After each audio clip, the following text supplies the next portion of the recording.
Good morning. Working on problem number 1.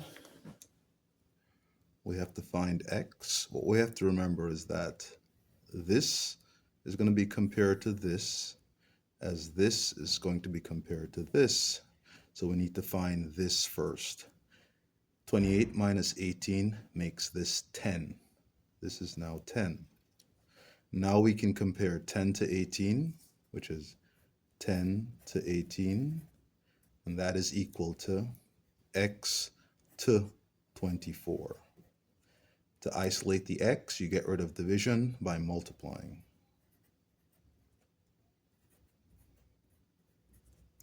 This cancels this, which is our intention, leaving x by itself. This is now a calculator problem. 24 times 10 is 240, divided by 18. We can simplify things. Divide both of these by 6. That is now 3. That is 4 times 10 is 40 divided by 3. And we see our answer is 13.3 recurring. Second problem, problem number 2. We have two givens. A side is being compared to a side.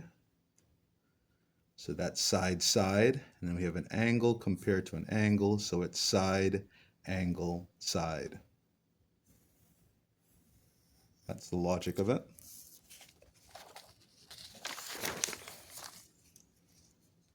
Next problem. Key to this problem is that being able to identify angle S. It is identified for us. If this is angle S and this is angle W, what we see here are what? Whenever we have two lines intersecting, we have vertical angles. How do we name that angle? S-U-V, check. W-U-T, check. What are these? Vertical angles. If we have two angles defined, we know it's angle-angle similarity theorem. For number 4, two-column proof, I see parallel lines. What do I immediately know? That I have corresponding angles. So two sets of corresponding angles.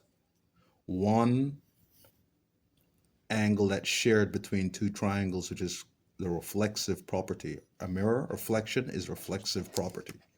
So let's see on the other page which ones they say. This is identified as angle A because it has one letter. This is going to be identified as EDC or CDE. So let's look at A and CDE. That's going to be B corresponding angles, right? The statement for 3 is the other corresponding angle. The other corresponding angle, so B is for the answer. The other corresponding angle is going to be the one that corresponds to B.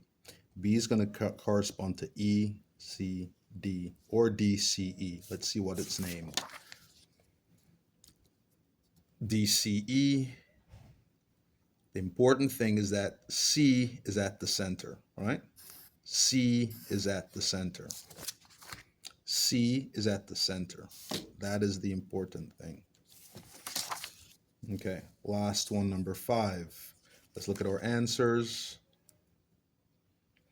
N, angle N here, being identified here with N in the center, lets us know that has to be what?